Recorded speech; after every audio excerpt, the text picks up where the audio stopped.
Buenas tardes, continuamos con la segunda conferencia de este ciclo dedicado a Juan de Borgoña en su tiempo y hoy nos acompaña la profesora Palma Martínez Burgos para hablarnos de mecenazgo, el mecenazgo del cardenal Cisneros. Palma es una buena conocida ya en la asociación, no sé si es la cuarta o la quinta vez que nos visita, siempre nos ha dejado pues una buena sensación y hemos aprendido mucho con sus conferencias y no solo sus conferencias sino también las visitas que hemos hecho con ella. Hemos tenido la suerte de recorrer Toledo, que eso sí que ha sido un verdadero lujo. No me quiero extender mucho, solamente decir que Palma se formó en la Universidad Nacional de Educación a Distancia. Allí se doctoró el año 1987 con una tesis dirigida por el profesor Víctor Nieto, Teoría y polémica de la imagen religiosa en la pintura española del XVI. Ella es catedrática de Historia del Arte en la Universidad de Castilla-La Mancha, donde ejerce la docencia desde el año 1993. En sus líneas de investigación son los estudios de género, los aspectos de la ortodoxia espiritual y cultura visual del arte del siglo XVI y XVII, con especial atención al proceso de la Reforma y la Contrarreforma. También ha estudiado y publicado muchísimo sobre el Greco. Precisamente en el 2014 fue la última vez que nos visitó, en aquel ciclo que dedicamos al Greco. Tiene muchísimas publicaciones, ha hecho seminarios, cursos de máster, de doctorado y también ha comisariado algunas exposiciones muy importantes, algunas de las cuales también visitamos. En Salamanca recuerdo la de Erasmo y la recepción del humanismo en España, también Celosías, la Estela del Milagro, el entierro del Conde de Orgaz. Más recientemente en Toledo ha habido una exposición en el Museo del Greco sobre Picasso, el diálogo entre Picasso y el Greco, y como novedad decir que está preparando una exposición para el año que viene en Milán, para dar a conocer al Greco fuera de nuestras fronteras. Y bueno, gracias. Con ello os dejo y me retiro. Cuando quieras, Palma. Bueno, muchísimas gracias, Llanos. Hay mucho cariño en tus palabras. y me doy cuenta lo mayor que soy ya. Uf, qué fechas. Bueno, pues es verdad que esta es una casa para mí muy querida, muy conocida. Me encanta el museo desde el punto de vista arquitectónico y esta sala me parece una preciosidad, este auditorio. Muchas gracias por su presencia aquí y vamos a hacer un recorrido por un personaje como Cisneros que concita amores y odios. Yo me voy a proponer y les voy a proponer un recorrido por lo que es su figura como mecenas, como patrón, cómo usa el arte, llega a tener un gusto estético o vive de lo que ha dejado Mendoza y Isabel la Católica, es decir, cuál es su posición en un personaje que además, como se sabe, pues reunió en su persona un inmenso poder. Fue cardenal primero arzobispo, confesor de la reina, cardenal de España, regente, reformador, impulsor de una de las empresas más señeras de nuestra cultura, como fue la Biblia políglota, ¿no? Entonces, bueno, pues vamos a tocar todos estos temas. Espero que el camino que vamos a recorrer lo disfrutemos mutuamente. Espero hacerles ver esta imagen con sus luces y sus sombras, que también las tiene, pero en esas no voy a insistir mucho, ¿no? Quiero iniciar entonces esta charla con el agradecimiento a Rubí, a Blanca, a Llanos, al personal del museo, Pascual, también a todo lo que es la infraestructura desde la Diputación. Y pues lo que he dicho, gracias por estar aquí. Bueno, esta imagen me sirve para empezar. Una galga vestida de estameña. Así definía Francesillo de Zúñiga, que era cronista, secretario de cartas e incluso bufón de Carlos V a Cisneros. Una galga vestida de estameña. Está claro que obviamente hace alusión a lo enjuto, a lo delgado, austero que era este personaje, pero detrás de esta definición no hay nada de cariño. Más bien hay una cierta, digamos, un cierto desprecio que venía además reforzado por la idea, como decía Zúñiga, de que Cisneros estaba obsesionado por acabar con el pecado y de paso acabar con los pecadores. Su figura, como he dicho, va a despertar desconfianza, recelos, precisamente por esa enorme acumulación de poder que llegó a ostentar contra su voluntad en muchas ocasiones, ¿no? Si además a todo esto que les he comentado añadimos que fue uno de los primeros reformadores en el seno del cristianismo, de la Europa cristiana, que quiso, digamos, encauzar conventos y monasterios que entonces se consideraban como casas de mesa y cama, que quiso aplacar la soberbia de determinadas órdenes religiosas, que favorecía la predicación y sobre todo que favorecía, toda su vida lo estuvo haciendo, la vuelta a la pobreza de la Iglesia primitiva, pues no es de extrañar que despertara esos recelos. Sin embargo, todas estas objetivos y su figura, incluso como digo, es clave dentro de una época en Europa que coincide precisamente con esa necesidad de renovación. Una Europa, especialmente en la Europa meridional, en lo que llamamos Alemania, Países Bajos, la parte de Francia, el Ducado de Borgoña, etc., en la que lo que estaba ocurriendo es que efectivamente se buscaba una nueva religiosidad, una nueva vivencia espiritual. Hay movimientos que se adelantan a la reforma de Lutero y a la reforma de Erasmo, que también se inscriben los dos dentro de estas ansias de reforma, ¿no?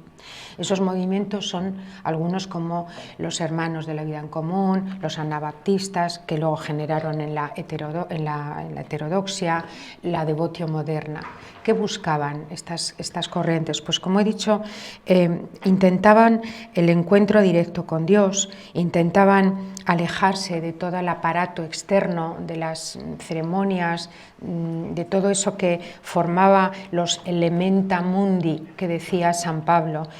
Buscaban una religión, una fe, una piedad inspirada en la lectura de los libros, de libros devotos, de libros de oración, que nos llevaran hacia una devoción, hacia una meditación más íntima, más efectista, más emocional. En paralelo a todas estas vías se sitúan también aquellas otras necesidades de reforma que culminaron con el cisma del cristianismo. Erasmo nunca fue un heterodoxo, pero la Iglesia de Roma, la Iglesia oficial, le acusó de haber sido la serpiente que incuba el huevo, en alusión a Lutero. Es decir, Erasmo fue acusado de haber preparado el terreno ideológico para luego la figura de Lutero. En todo caso, Erasmo siempre se mantuvo en el filo, jamás fue excomulgado. Sí que es verdad que muchos de sus textos van a ser censurados y metidos en el índice, pero su figura jamás se apartó de la ortodoxia, si bien fue crítico, pero como lo será Cisneros también. De hecho, les une una gran amistad. No es el caso de Lutero, del que voy a hablar más en concreto.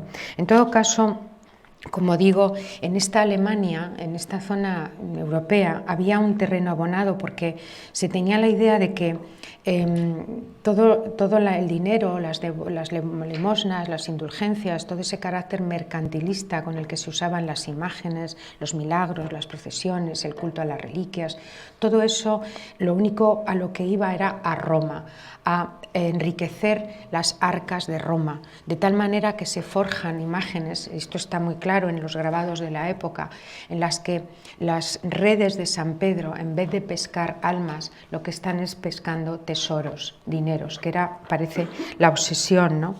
Entonces, pues es verdad que dentro de este capítulo una de las digamos, apartados que tuvo mayor fuerza es el tema de las imágenes. ¿Qué hacemos con las imágenes religiosas? ¿Qué hacemos con ellas? ¿Les damos culto, las adoramos o simplemente las veneramos, sirven para la devoción? Todo esto, por tanto, era necesario reformarlo porque se habían extendido cultos, supersticiones, tradiciones orales y se había borrado la frontera entre lo sagrado y lo profano, dado más bien el tratamiento tan cercano, tan espontáneo, tan doméstico que teníamos de la religión. Pero el colmo, la gota, mejor dicho, que colmó la paciencia de estas fieles fue el espinoso asunto de las indulgencias, especialmente las que pactaron. Aquí tenemos uno de los grabados que denuncian eso, cómo estamos vendiendo indulgencias, ¿a cambio de qué? Las indulgencias era, tú me das tanto dinero, te perdono pecados y este dinero lo llevamos para financiar la construcción del Vaticano. Porque estas indulgencias, concretamente contra las que se levanta Lutero y el pueblo alemán, eran las que había pactado el Papa. Eran iniciadas por León X, pero su predicación en Alemania habían sido pactadas por Alberto de Brandeburgo, que era el obispo de Maguncia, y se las encarga la predicación de las indulgencias a un dominico, a Johannes Tetzel, o Juan Tetzel, ¿no? Alberto de Brandeburgo las indulgencias las va a tratar, además las va a utilizar para dos fines, ninguno muy correcto, diríamos hoy. Por un lado, se las envía, parte de esa cuantía la envía a Roma, a León X, pero por otro lado lo que le está haciendo es resolver deudas personales.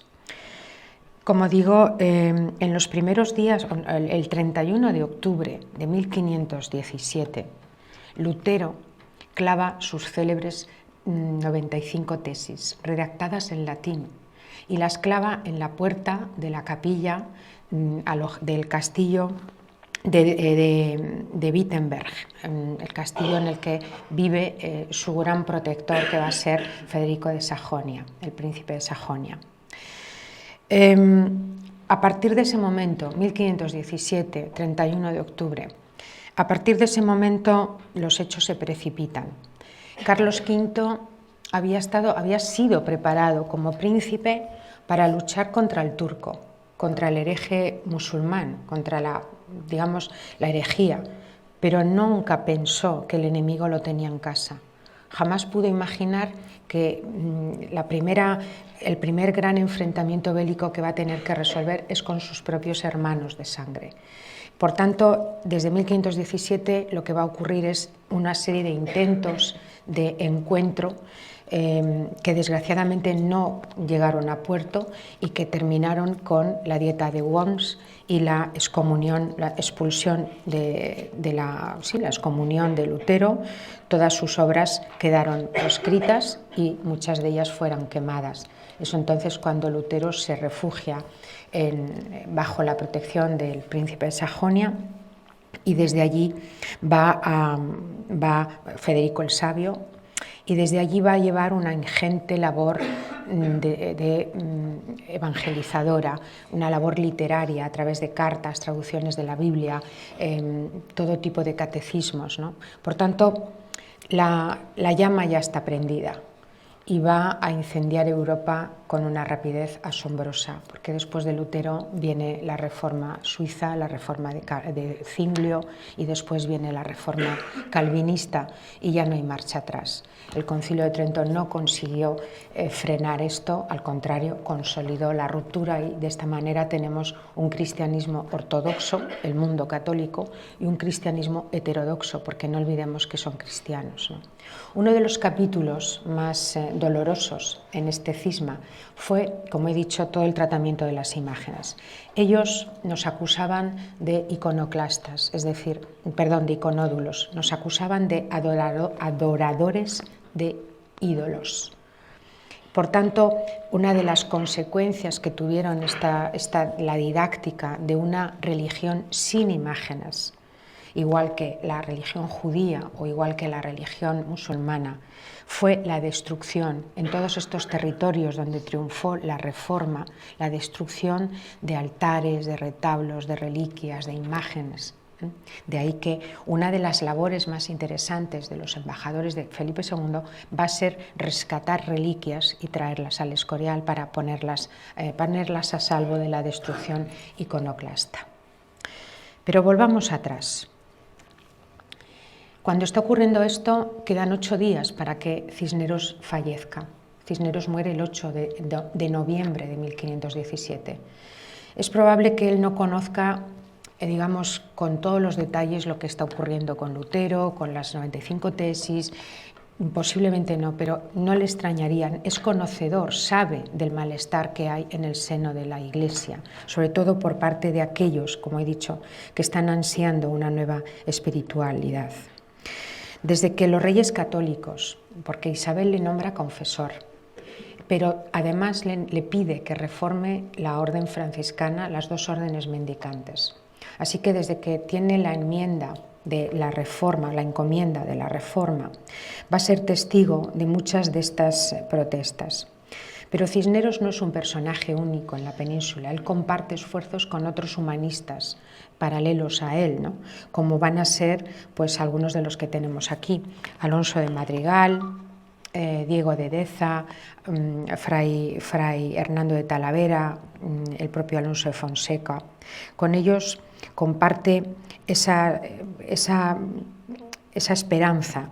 Todos ellos, además, a lo largo de los respectivos sínodos que convocaron en sus diócesis, van a llevar a cabo una labor muy fecunda de instrucción en sus respectivas jurisdicciones. Había que encauzar la regla, había que cortar esa relajación moral. En cuanto a las imágenes, vamos a ver cómo la postura de Cisneros va a coincidir con la corriente erasmista, con la corriente del humanismo cristiano, el humanismo de corte flamenco, porque el humanismo italiano en este sentido es un poco más, está más contaminado por la antigüedad y por toda la cultura grecolatina y la antigüedad clásica.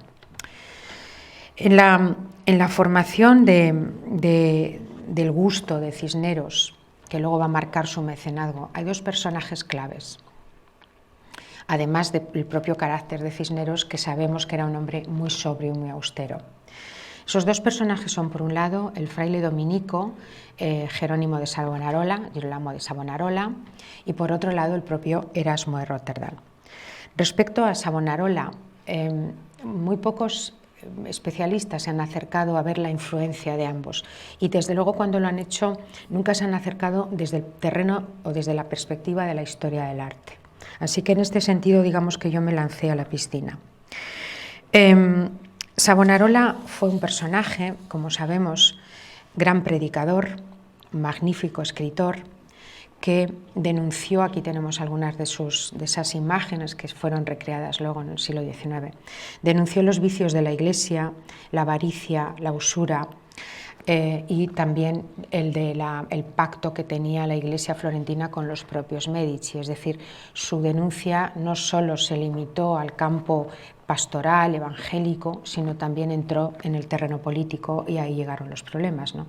Pero es verdad que al tiempo que Savonarola predicaba una observancia estricta, una pobreza absoluta, favorecía esa piedad más afectiva, ¿no? Más cercana, más íntima, más subjetiva. Nadie duda de que todo esto lo compartía con Cisneros, están en la misma idea, están en la misma corriente de pensamiento. Así que ambos es lógico que impulsen reformas en sus respectivas órdenes, uno en la orden de los Jerónimos, el otro en la orden franciscana. De hecho, sabemos que Cisneros dividió a partir de su reforma entre los observantes y los claustrales, ¿no? en los franciscanos. Lo cierto es que Savonarola no va a dudar en organizar en 1498 lo que él llamará una hoguera de las vanidades, porque entre una de las cosas que denuncia es la contaminación pagana que tenía la concepción de la pintura religiosa del 480. De hecho, Botticelli, que sí, en cambio la relación entre Botticelli y Savonarola está muy estudiada, Botticelli se deja seducir por la predicación del fraile y parece que quemó muchas de sus obras, ¿no? Así que en 1498 organiza en la Plaza de la Signoria florentina una gigantesca hoguera de vanidades. En mitad de esa maravillosa plaza ardieron en una gigantesca falla espejos, tableros, dados, naipes, laúdes, máscaras, pinturas, cuadros, perfumes. Todo ello bajo esa idea, esa etiqueta de las vanidades. Pero 3 meses después, el propio Savonarola era ajusticiado y quemado en la hoguera en esa misma plaza. Durante su estancia en prisión, compuso el Miserere, inspirado en el Salmo 51, en el que suplica el perdón divino. Tenme piedad, oh Dios, según tu amor. Por tu inmensa ternura borra mi delito. Lávame a fondo de mi culpa y de mi pecado purifícame. A nada de esto le va a ser ajeno Cisneros, que seguramente le va a conmocionar profundamente el destino del fraile florentino, porque, como he dicho, ambos comparten esa idea de la reforma doméstica, el rigor absoluto, la conciencia renovada. De hecho, cuando Cisneros ya tiene montado en Alcalá toda su red de imprentas, de impresores, su universidad, una de las primeras obras que va a imprimir es el Miserere de Savonarola. Y además esa primera edición del Miserere de Savonarola lo imprime en la casa de Juan Brocard en 1511. Otro aspecto que comparten, o digamos, siguiendo en la misma idea, es ese rigorismo de pobreza, ¿no? En cuanto a Cisneros, una de las anécdotas más curiosas que hablan de esa excesiva autoridad es la crónica donde se cuenta cómo entró recién nombrado arzobispo en Toledo. En 1496 muere Mendoza. Mendoza es el gran cardenal, es un hombre de Estado, la familia Mendoza es paralela en cierto sentido y salvando las distancias a los Medici en Florencia, ¿no?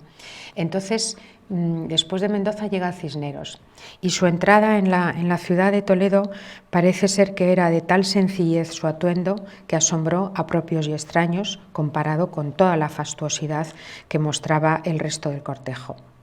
La conmoción que provocó esa pobreza deliberada llegó a oídos del Papa, el Papa Borgia, Alejandro VI, que le llamó la atención y parece que le avisó que tenía que vivir con atención al decoro del cargo y que viviera entonces conforme a su estado.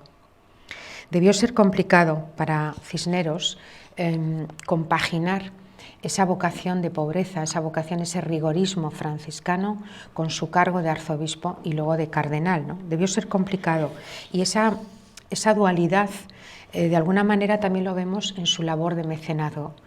Es muy diferente, es curioso, ¿no? Se nota mucha diferencia en la sobriedad de sus fundaciones privadas, las que hacen Torrelaguna, las que hacen Cisneros, la que hacen Alcalá, y el mecenazgo que hace para la Catedral de Toledo.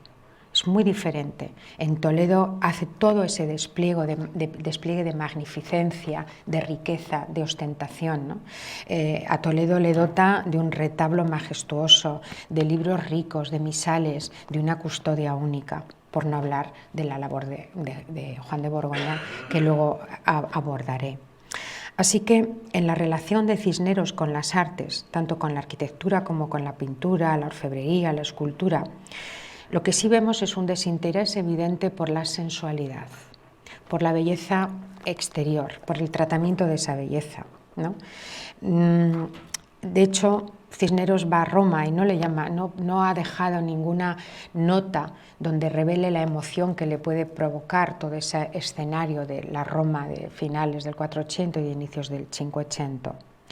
Contemplando las nóminas o la nómina de los artistas que trabajaron para él, desde los Egas como arquitectos a Juan de Borgoña, no parece que a Cisneros le importara como requisito fundamental para enviar, para trasladar el mensaje religioso, no le importa tanto la belleza. Le importa algo, digamos, más medieval. Le importa la técnica, el buen hacer, el preciosismo, la perfección, eso sí. En eso es la calidad del artificio, ¿no? Y esto es algo que, como he dicho, comparte con otros reformadores, ¿no? Comparte con Lutero, comparte con Erasmo. Es curioso porque Lutero, Erasmo y Cisneros, los tres viajan a Roma. Y después de Roma es cuando por ejemplo, Erasmo sale de Roma y escribe el Elogio de la Locura. Es decir, algo le impactó Roma, pero en el sentido negativo, ¿no?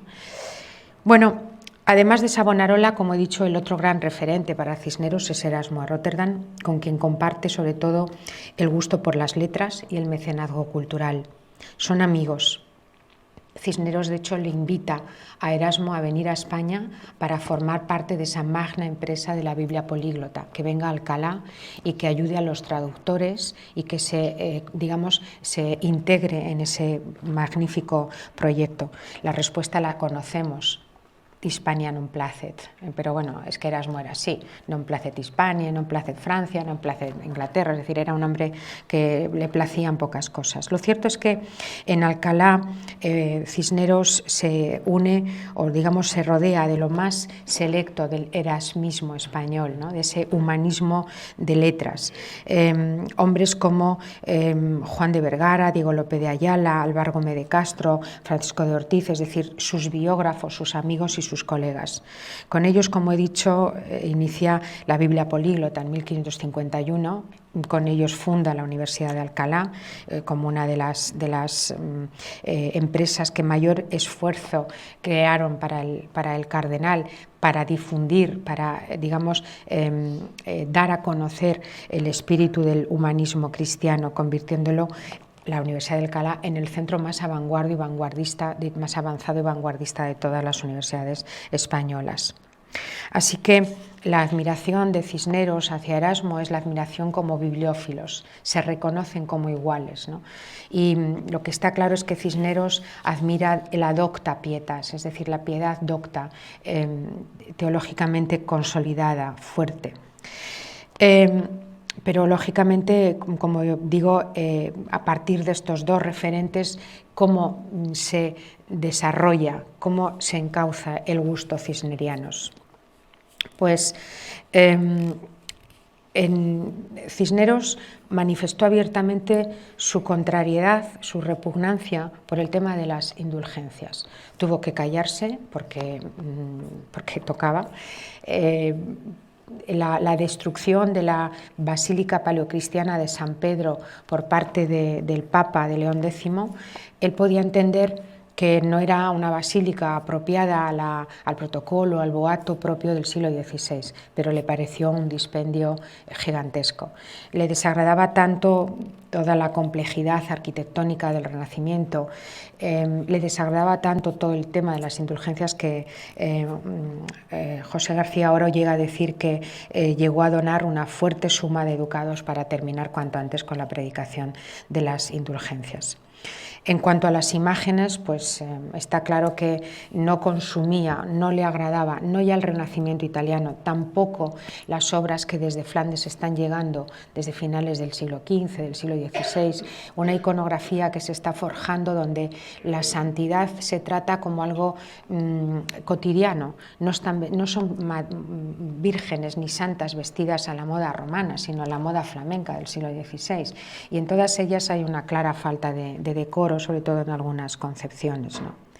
Entonces, ¿podemos hablar de un gusto estético? Pues sí.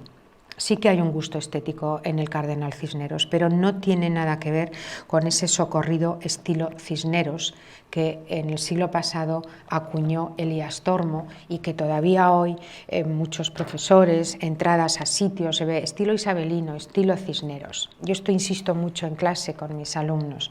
Esta época, la época de los reyes católicos, es una época de profunda indefinición estilística. No hay estilo.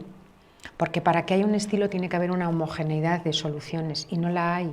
Lo que hay es la convivencia de distintas alternativas, de distintos estilos. Se usaba por igual y a veces por separado y a veces mezclado se usaba el gótico internacional, el gótico hispano-flamenco, las formas mudéjares, las nuevas modas del Renacimiento italiano. Todo ello llegaba a la península y todo ello lo que provocaba era sobre todo un repertorio ornamental exclusivo y exquisito. Todo ello, esta complejidad decorativa, era además muy apropiada para crear la estética cortesana en los inicios del siglo XVI.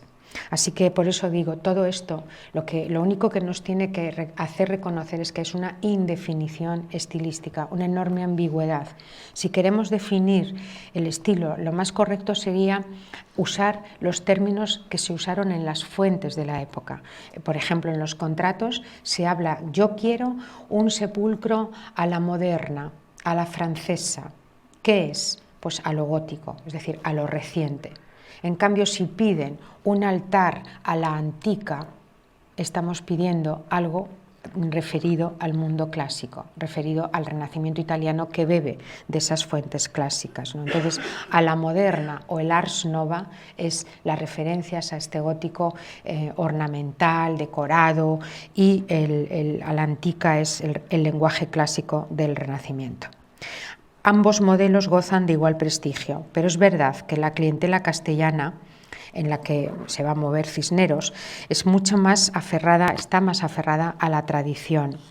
¿Y qué ocurre entonces? Pues que lo que se va a producir es una arquitectura muy poco innovadora en cuanto a las soluciones espaciales. Son espacios muy simples, pero en cambio es extraordinariamente novedosa por los repertorios ornamentales que desarrollan. Es decir, hoy diríamos que son maravillosos interioristas. La decoración de interiores la abordan. El concepto espacial es mucho más simple, ¿no?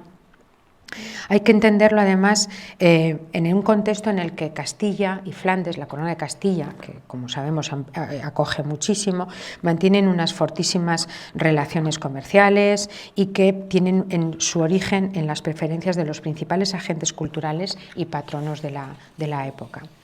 Así que otro elemento que juega a favor de todo ello es ya a favor de esta dialéctica de hibridación, es un concepto que sí viene del humanismo italiano, el concepto de la magnificencia.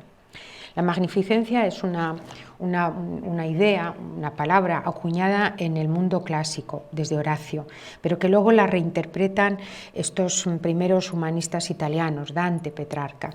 Hace alusión a la riqueza exterior como muestra de las virtudes interiores. Hace alusión, por tanto, a la ostentación, a todo lo que es el lujo externo, ¿no? La magnificencia, su propia palabra lo indica, ¿no? Va acompañada de otros dos conceptos también profundamente humanistas, la fama y la memoria. Ambos, fama y memoria, es una manera de garantizarnos la inmortalidad del alma, más allá, es decir, que se mantenga, se perpetúe nuestro recuerdo más allá de la muerte corporal, ¿no? Entonces, magnificencia, fama y memoria van a estar también detrás de las labores de mecenazgo en esta época y vamos a ver así, por tanto, cómo en muchas fundaciones del momento, aquí tenemos dos imágenes maravillosas, la capilla de los Condestables en la Catedral de Burgos o el propio crucero de San Juan de los Reyes. De esta manera, como digo, en función de la magnificencia, en función de la fama, de la memoria, de ese deseo, de ese objetivo de perpetuarnos más allá de la muerte, proliferan escudos, proliferan emblemas, proliferan iniciales, es decir, todo aquello que forma parte de los elementos que perpetúan nuestro linaje y nuestra memoria. Así que este modelo gótico, el modelo nórdico, el modelo septentrional, que es como llamamos a este gótico final, va a ser deslumbrante y mucho más asequible, intelectualmente hablando, que el Renacimiento italiano, que es más complejo. En este ambiente, la elección estética de Cisneros se sitúa en medio de los dos referentes más cercanos que tiene. Por un lado, su antecesor, que aquí le vemos en el tímpano del Museo de Santa Cruz, a don Pedro González de Mendoza, en lo que fue su fundación como hospital, y la otra gran referente, la reina Isabel la Católica, ¿no? Pero frente a ellos conviene hacer una serie de matizaciones.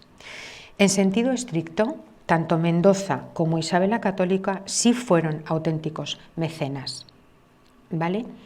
Porque ampararon la construcción de obras, es decir, promocionaron, pagaron, protegieron a artistas determinados, pero además fueron coleccionistas, es decir, poseyeron una importantísima colección de obras de arte, tapices, monedas, libros, pinturas. Los dos, tanto Mendoza como Isabel. Frente a esto, en cambio, Cisneros no tiene este comportamiento. Cisneros ni tiene artistas, digamos, a los que protege especialmente, los tiene pero a cargo como maestros de la catedral, y desde luego Cisneros nunca tuvo una colección, no la tuvo. Además hay otro matiz frente a Isabel y frente a Mendoza, y es que Cisneros mantiene por encima de todo el criterio de la utilitas, por encima de la venustas. Son dos términos vitruvianos. La utilitas es la utilidad, la venustas es la belleza. Es decir, entre la belleza y la funcionalidad, Cisneros escogió la funcionalidad, la utilidad de las obras de arte. No quiere parafernalia, no quiere adornos, no quiere, digamos, derroches. Quiere que algo funcione. Y ahí vamos a ver cómo en ocasiones esto se ve claramente, ¿no? Cómo escoge primeramente esta vertiente. Respecto a su opción estética, Cisneros está más cercano a la corriente flamenca, la corriente del gótico internacional, del gótico español flamenco, la misma, y aquí coincide sí con Isabel la Católica. Es la vía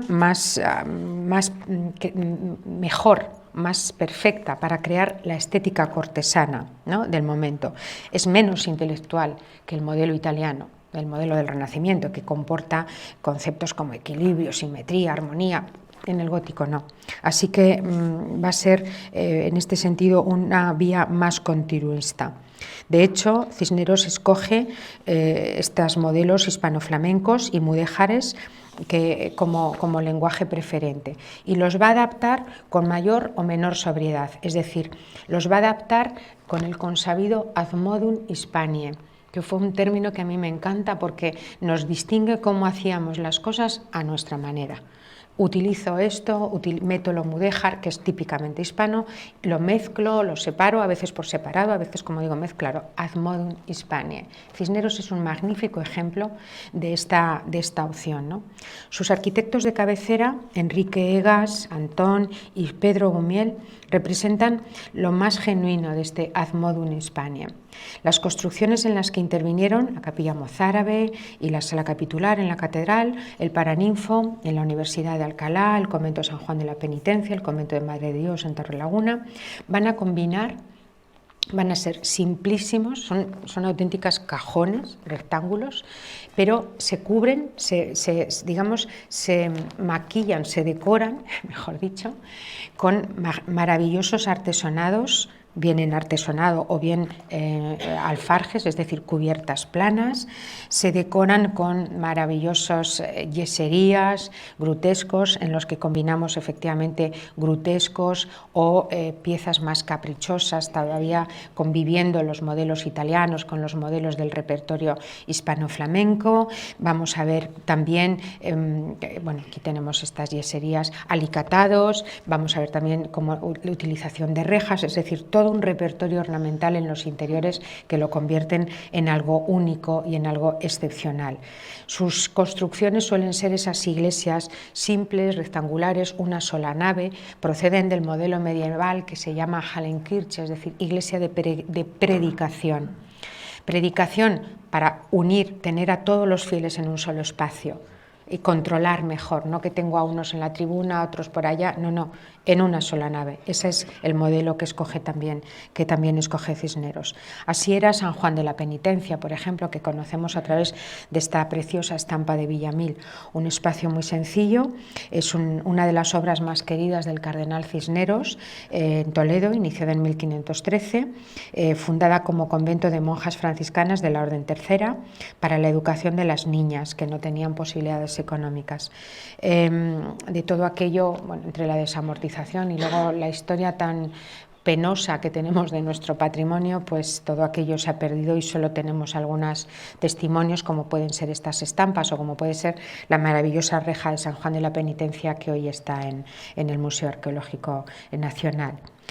En muchas de estas construcciones sabemos que están Enrique y Antón Egas y también Pedro Gumiel, que posiblemente es el punto un poco caliente, es decir, donde no se ponen de acuerdo todos los especialistas, porque Pedro Gumiel estaba ya al servicio de Mendoza en 1483, se le estaban pagando obras en Valladolid y también en la catedral en el 88 está trabajando en el retablo de don Álvaro de Luna.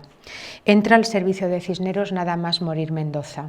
En el 96 ya tenemos pagos en Torrelaguna, es decir, primero no en la catedral sino fuera, pero poco a poco en 1509 ya se le nombra maestro mayor de la catedral del cardenal o maestro mayor de las obras del arzobispado de Toledo, es decir, va ganando puestos, ¿no? Hay muchas cartas fechadas entre 1511 y 1516 en los que vemos la confianza entre el cardenal y su arquitecto. Reconoce que desde hace 20 años Vuestra Señoría Reverendísima me ha confiado su hacienda. La labor de Gumiel está plenamente identificada, confirmada en las obras de la Universidad de Alcalá, en la estructura del Colegio de San Ildefonso, interviene también en la capilla colegial y en el desaparecido primer claustro que luego es reconstruido en el siglo XVI por Pedro Villarroel en 1518, lo que hoy conocemos como el patio o claustro trilingüe. También se da por seguro que él fue el artífice de todas las yeserías en el Paraninfo, yeserías que la imagen que vemos están completamente reconstruidas en el siglo XIX. Todas son construcciones, ya he dicho, de una extremada sencillez espacial, pero también de una absoluta pobreza de materiales, en consonancia con ese rigorismo franciscano del que hace gala Cisneros. Es decir, son construcciones en ladrillo, en tapial, en mampostería, en madera, pero eso sí, como hemos visto luego, las recubre maravillosamente. ¿Para qué usa la piedra? Pues solamente para las construcciones en la catedral, para la sala capitular, para la capilla mozárabe, para la antesala y también para la capilla funeraria del propio Cisneros en Alcalá. Así que vemos esa reducción de materiales, ¿no? Ese deliberado radical, esa deliberada radicalidad franciscana.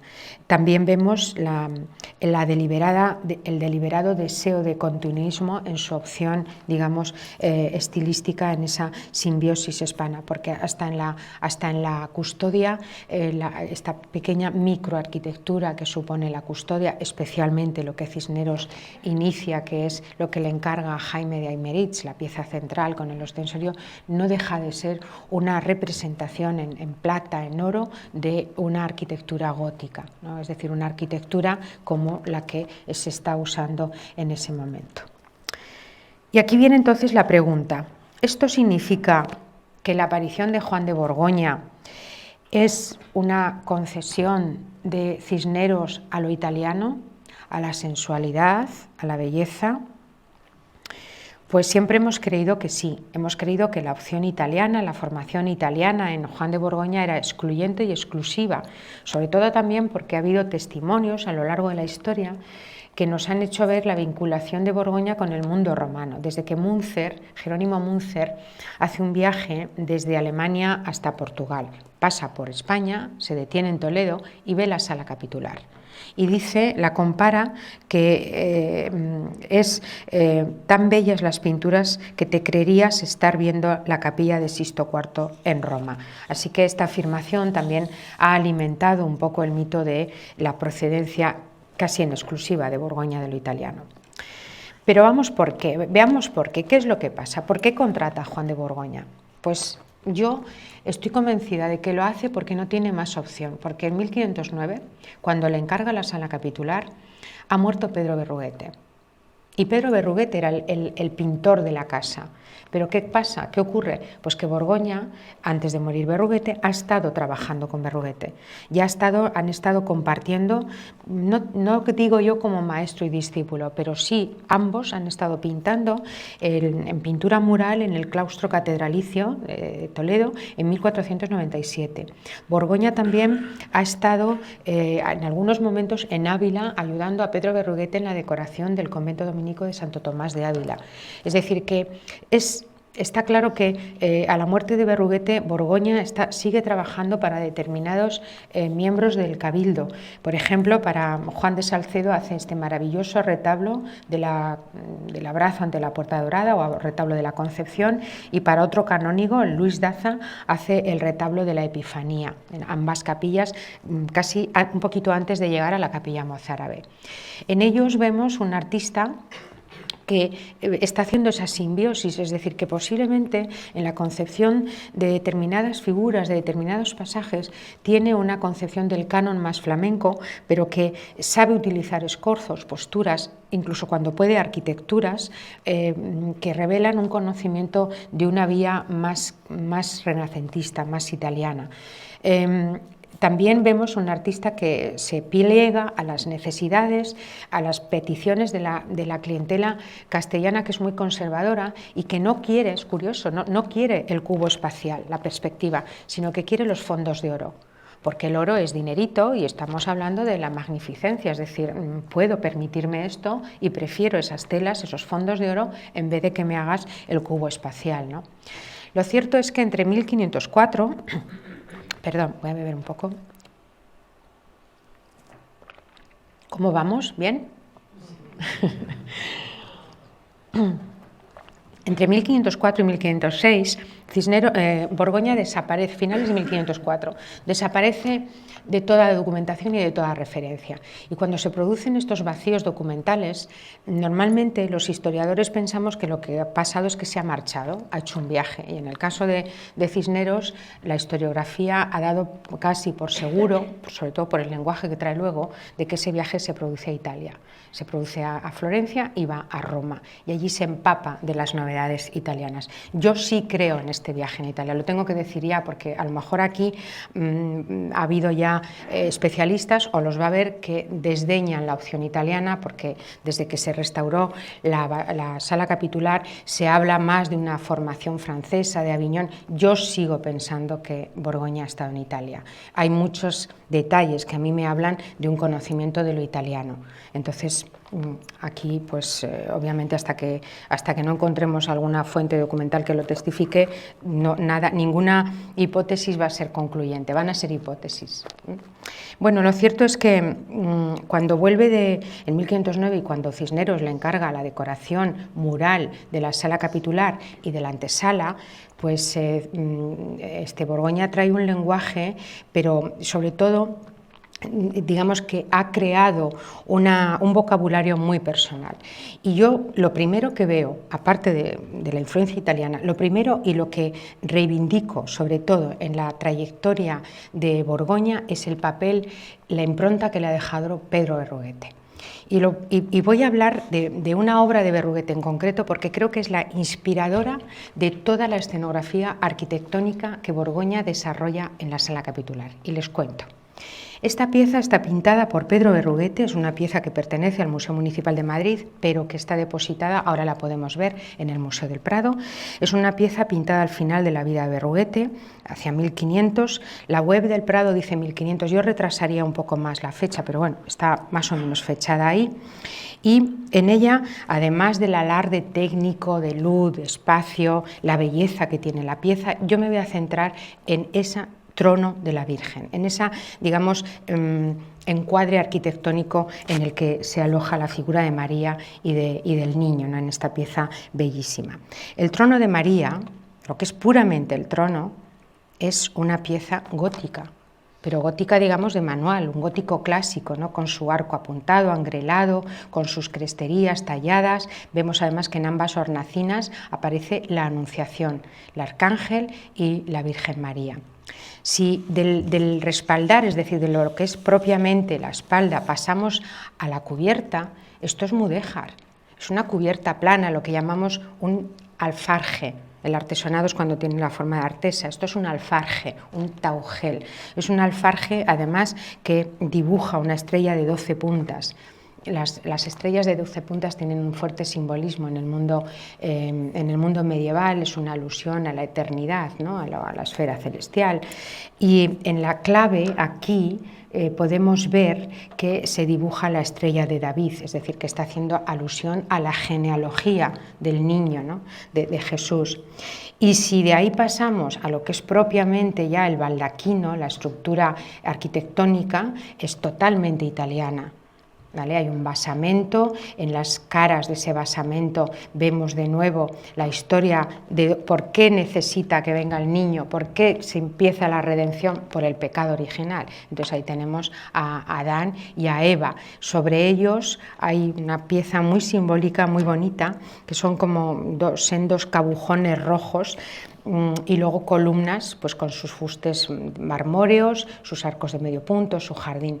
Todo ello, además aquí está el escudo con la cruz es la cruz de Jerusalén, con cardos, rodeada de cardos y de espinas, es decir, todo es una alusión a la futura pasión. El rojo, Adán y Eva, los cardos, la propia melancolía de María, ¿no? es una alusión. Pero como digo, yo si he usado esta pieza es para ahora pasar a cómo esto lo reinterpreta Juan de Borgoña. Tenemos un muro blanco, sabemos que la técnica no es al fresco, que aquí todos nos hemos columpiado. Cuando Antonio Sánchez Barriga hace el informe de la restauración que se terminó en 2020, habla de que no está pintado al fresco. Está pintado al muro, es pintura mural, pero no con la técnica al fresco, sino con el muro en seco. Es técnica en la que está mezclando, a veces usa óleo, a veces usa temple, es decir, está mezclando varias técnicas, ¿no? Lo cierto es que a él le dan un muro en blanco. ¿Cuál es el sistema compositivo que idea, que imagina? Pues muy sencillo, pero al mismo tiempo muy complejo. Lo que él imagina es una estructura de arquitectura fingida. Pinta un entablamento con sus columnas y así, entre los intercolumnios, pinta las escenas. Es un sistema magnífico que le da además opción para desarrollar todo este lenguaje arquitectónico en el que me voy a centrar. En los lados mayores desarrolla las historias marianas de la Virgen. En los lados menores tenemos las 3 historias de la Pasión y en la entrada el juicio final. En la parte baja toda la galería de los predecesores, una galería de retratos con todos los predecesores a Cisneros, que se ha ido continuando hasta hoy en día.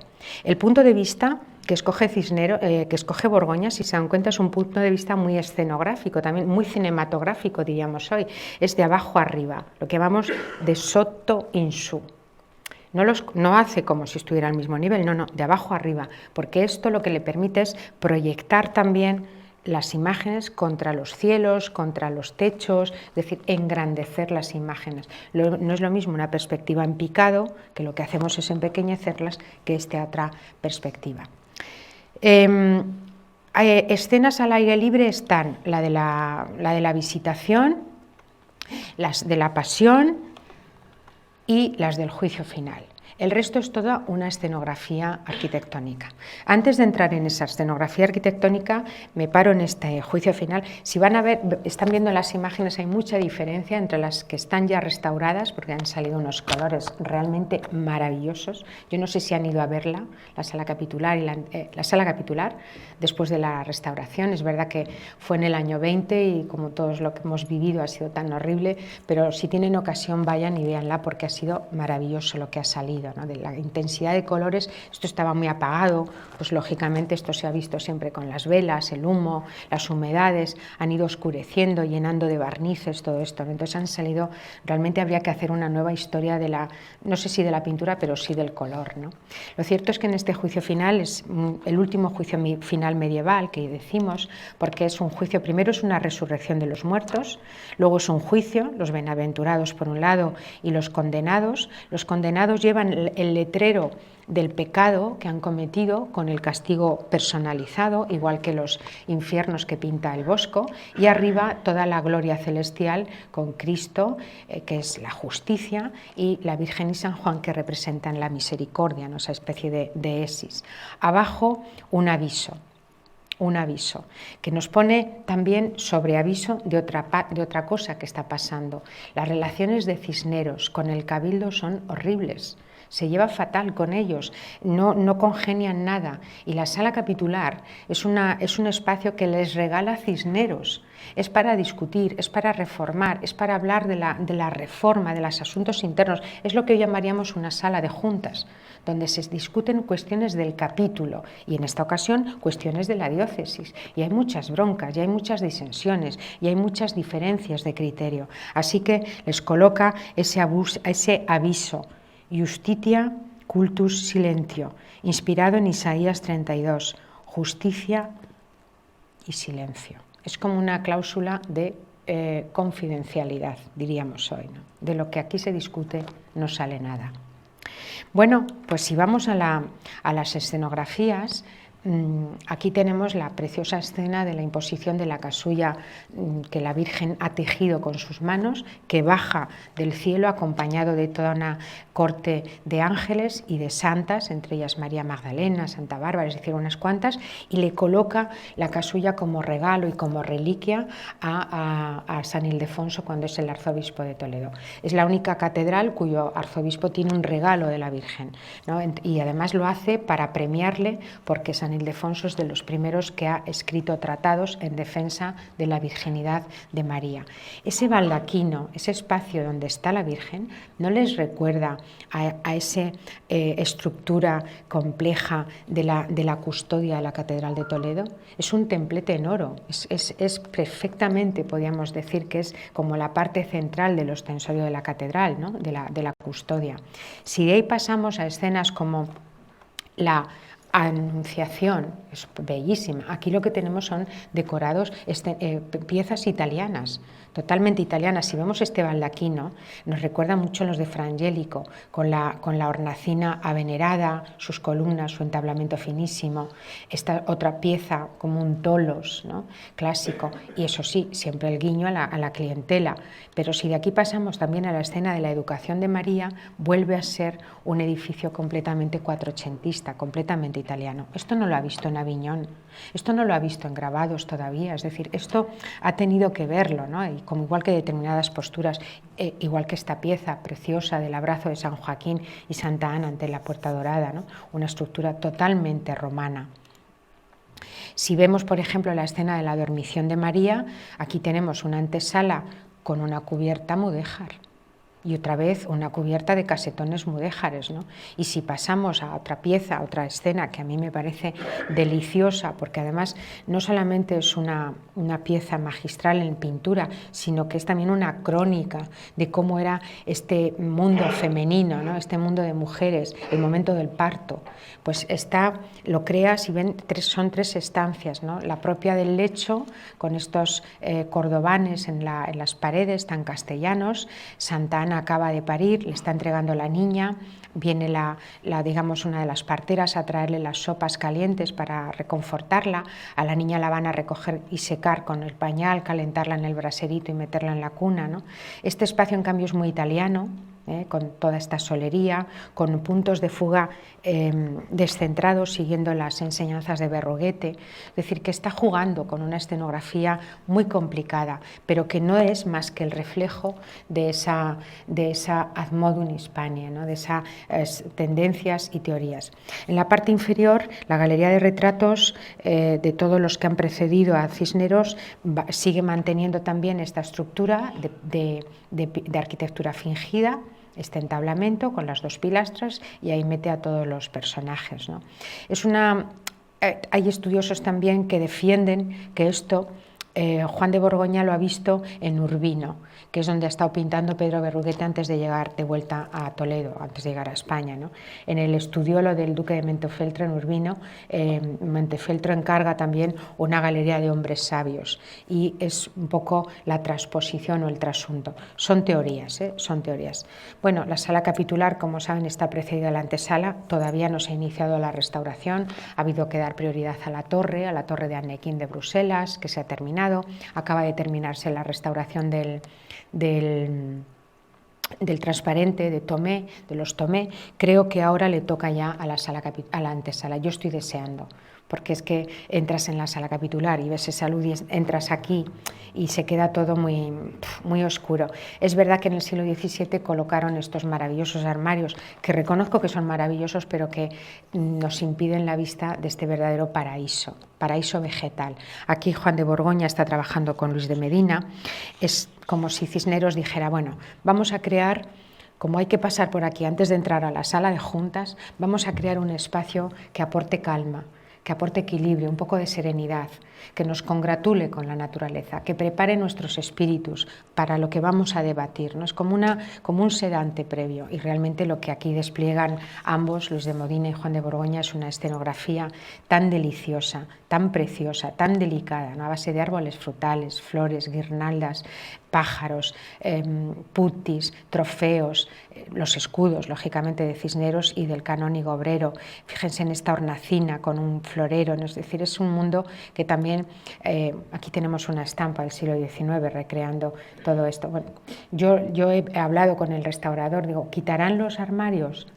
Pues quizá en una de las paredes sí los puedan retirar, en la otra no, porque están clavados, entonces no hay pintura detrás. Se ha destruido la pintura, ¿no? Entonces, pero bueno, a lo mejor sí podemos en alguna de las partes recuperar un poco la visión original.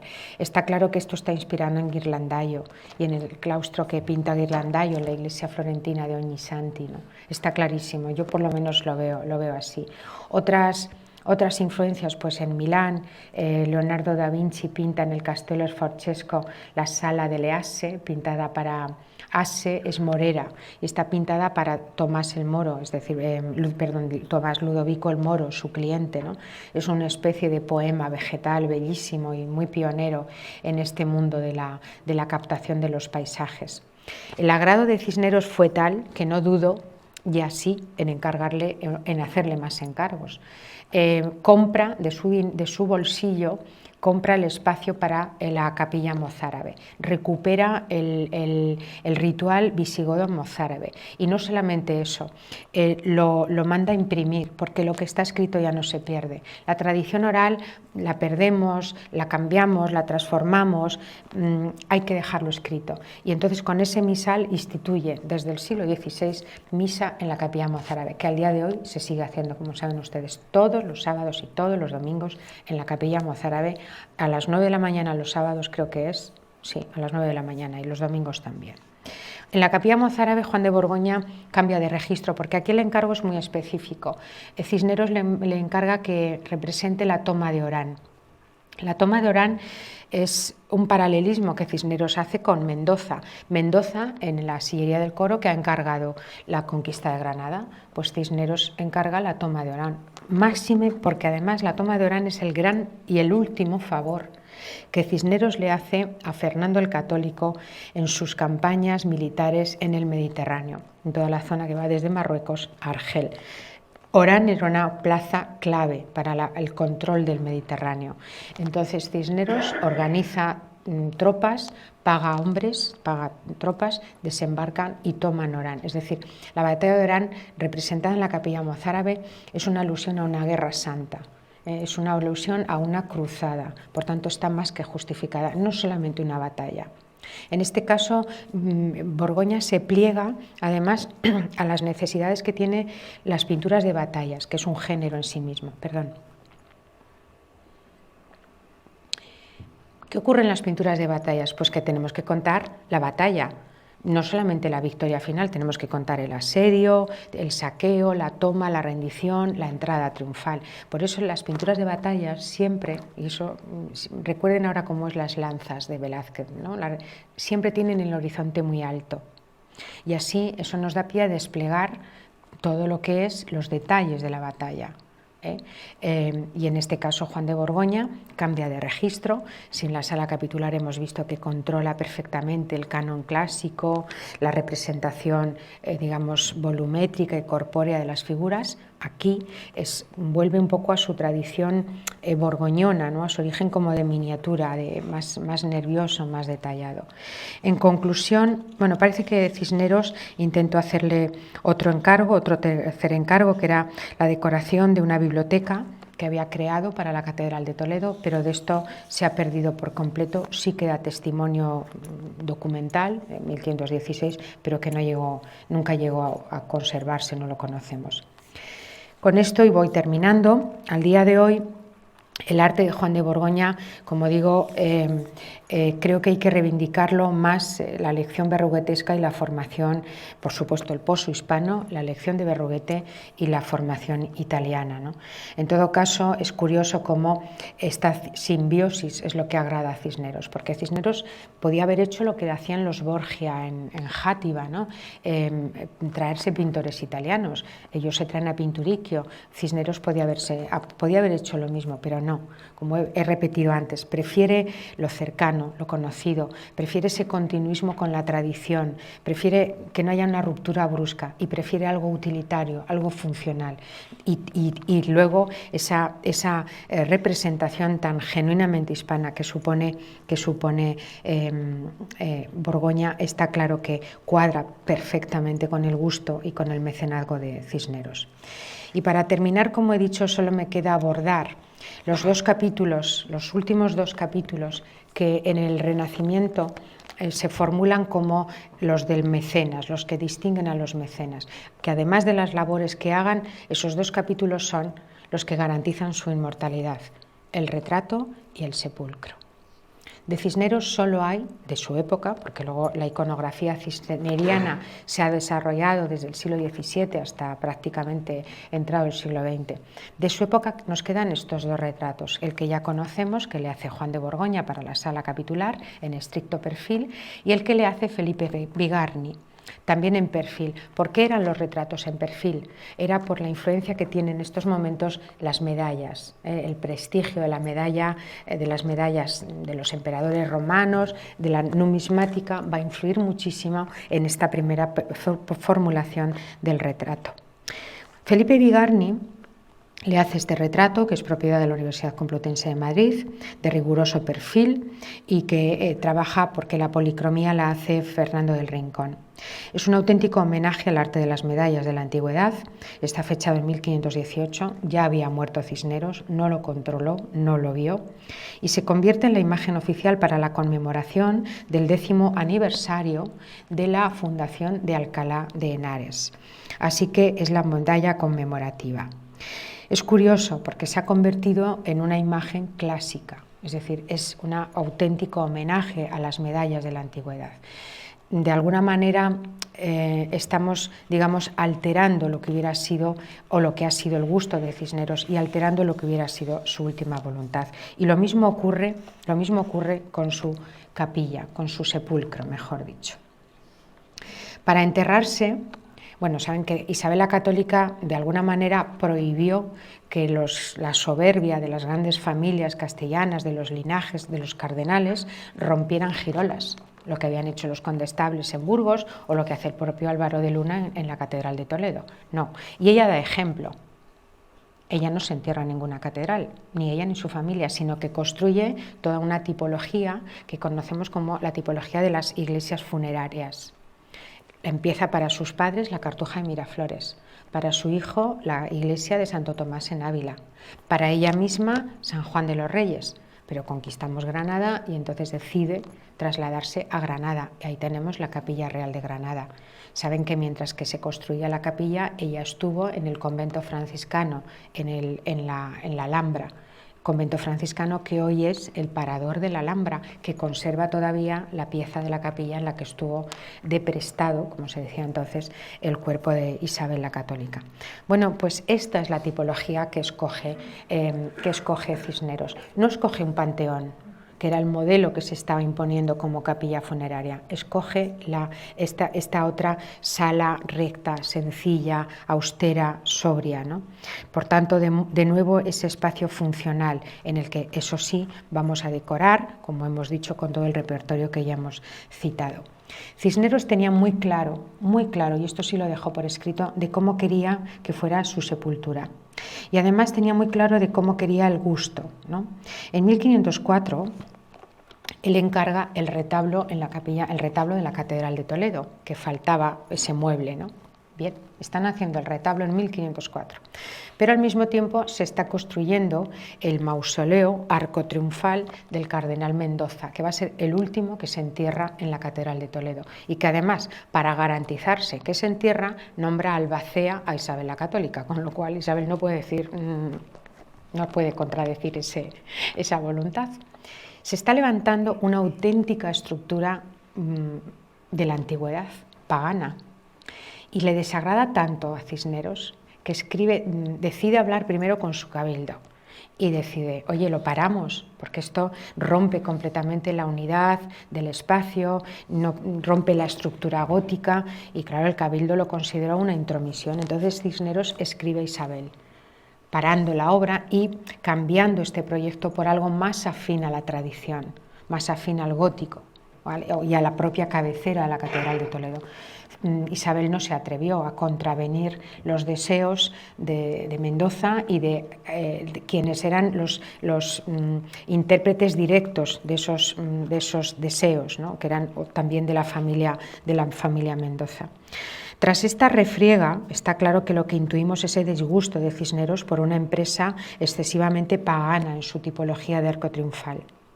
Como buen franciscano, no olvidemos que los franciscanos eran en la Edad Moderna, desde finales del XV, del XVI, eran los que llevaban a cabo la liturgia funeraria, eran los que controlaban el ritual de los muertos, los ars moriendi los desarrollaban los franciscanos. Así que como buen franciscano, Cisneros conoce muy bien cuál es esa liturgia del ars moriendi. Y de ahí que reniega de la suntuosidad con la que se envolvía la morada postrera.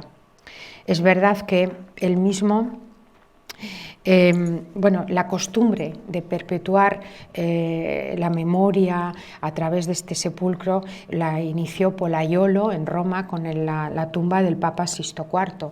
Es la primera vez que tenemos una cama, lo que llamamos la cama exenta. Hasta ese momento los monumentos funerarios van a pared, en arcosolio, ¿no? Piensen en el doncel de Sigüenza.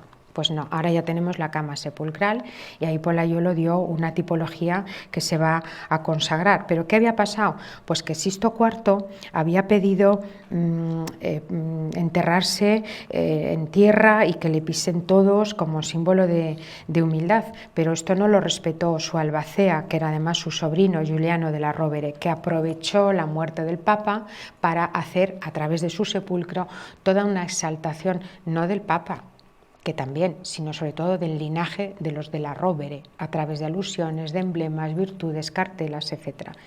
Es obvio, el difunto al morir pierde todo el control, y esto mismo le pasó a Cisneros. Cisneros había pedido expresamente que se le enterrara atendiendo más a devoción y a humildad que a lo contrario de esto. En consonancia, por tanto, con ese sentido erasmista que de muchos textos que circulaban en la época, que decían, avisaban, no es menos vanidad la de los hombres que aparejan enterramientos ricos y muy suntuosos para sus cuerpos, sabiendo que han de ser pasto de gusanos. Bueno, solo unos meses después de morir, los albaceas de Cisneros, eso de que quiero mi cuerpo en devoción y humildad, pues como que no lo han leído, y le encargan a Domenico Fancelli un sepulcro absolutamente maravilloso. Domenico Fancelli había llegado a España y de la mano de los Mendoza, y una de las primeras obras maravillosa es el sepulcro del infante Don Juan, el único hijo varón de los Reyes Católicos que está en el convento dominico de Santo Tomás de Ávila. Así que es un representante de lo italiano más vanguardista, más avanzado y más bello también, ¿no? Fancelli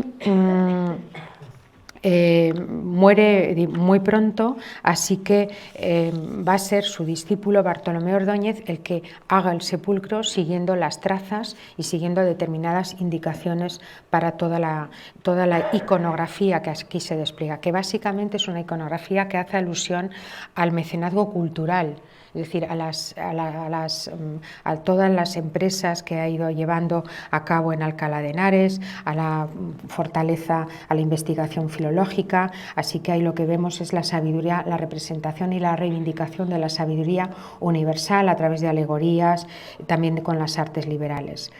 La calidad de este sepulcro, que es una delicia, asombró a todos aquellos que lo vieron, y así se dice de él, lo dijo en 1590 Diego de Villalta, lo cita como un ejemplo de excelente mármol de Génova, hecho con tanta grandeza como cualquiera de los principales sepulcros de España y de Italia. Es decir, el sepulcro de Cisneros es una de las obras más significativas del clasicismo artístico. Así que no deja de ser una paradoja para alguien que en vida renegó o digamos nunca no quiso escoger el lenguaje italiano como una alternativa, no pudo en cambio evitar que ni su imagen oficial ni su sepulcro se arroparan en el lenguaje italiano. Muchas gracias.